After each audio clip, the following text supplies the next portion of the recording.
Indian രാഷ്ട്രീയത്തെ പിടിച്ചുലച്ചുകൊണ്ട് ആം ആദ്മി പാർട്ടിയിൽ വൻ വിള്ളൽ വീണിരിക്കുകയാണ്. കൂറുമാറ്റം ഇന്ത്യൻ രാഷ്ട്രീയത്തിൽ പതിവാണെങ്കിലും ബി.ജെ.പിയുടെ അഴിമതി ഭരണത്തിനെതിരെ ചൂലുമായി ഇറങ്ങിയ മോദിയും കേന്ദ്ര ഭരണത്തിലെ നീതികേടിനെയും ഉറക്കെ വിമർശിച്ച രാഘവ് ഛദ്ദ ഉൾപ്പെടുന്ന ആം ആദ്മി നേതാക്കൾ ബി.ജെ.പിയിലേക്ക് തന്നെ കൂറുമാറിയത് വലിയ ഞെട്ടലും ഒരുപാട് ചോദ്യങ്ങളുമാണ് രാഷ്ട്രീയത്തിലും ജനങ്ങളിലും ഉണ്ടാക്കിയിരിക്കുന്നത്. അരവിന്ദ് കെജ്രിവാളിന്റെ വിശ്വസ്തരടക്കം 7 രാജ്യസഭാ എംപിമാരാണ് നാടകീയമായ നീക്കത്തിലൂടെ ബി.ജെ.പി പാളയത്തിലെത്തിയിരിക്കുന്നത്. ഇത് വെറുമൊരു കൂറുമാറ്റമല്ല, മാസങ്ങൾ നീണ്ട കൃത്യമായ ആസൂത്രണത്തിന്റെ ഫലമാണെന്നാണ് പുറത്തുവരുന്ന റിപ്പോർട്ടുകൾ പറയുന്നത്.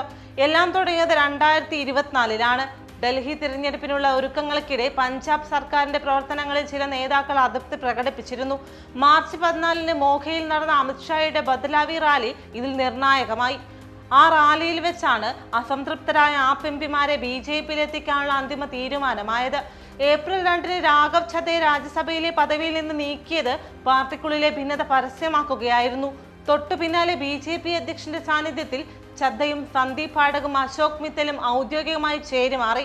ഇവർക്ക് പിന്നാലെ ഹർഭജൻ സിംഗ്, സ്വാതി മലിവാൾ അടക്കമുള്ള പ്രമുഖരും ആപ്പിനോട് വിട പറഞ്ഞു. ഈ കൂറുമാറ്റങ്ങൾക്ക് പിന്നിൽ കേന്ദ്ര ഏജൻസികളുടെ നിഴലുണ്ടെന്നാണ് പ്രതിപക്ഷം ആരോപിക്കുന്നത്.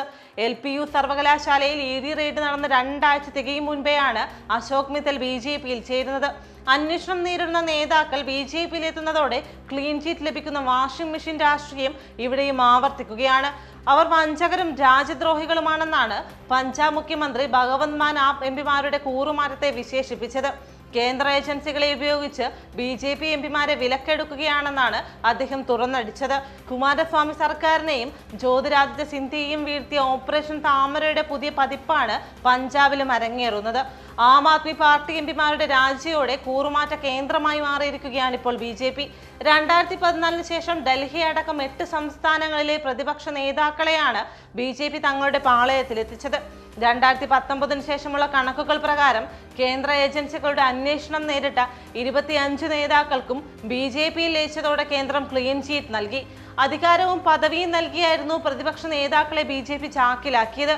MLA-മാരെ ചേരി മാറ്റി പഞ്ചാബിലും അധികാരം പിടിക്കാനാണ് ബി.ജെ.പി ഇപ്പോൾ ശ്രമിക്കുന്നത്.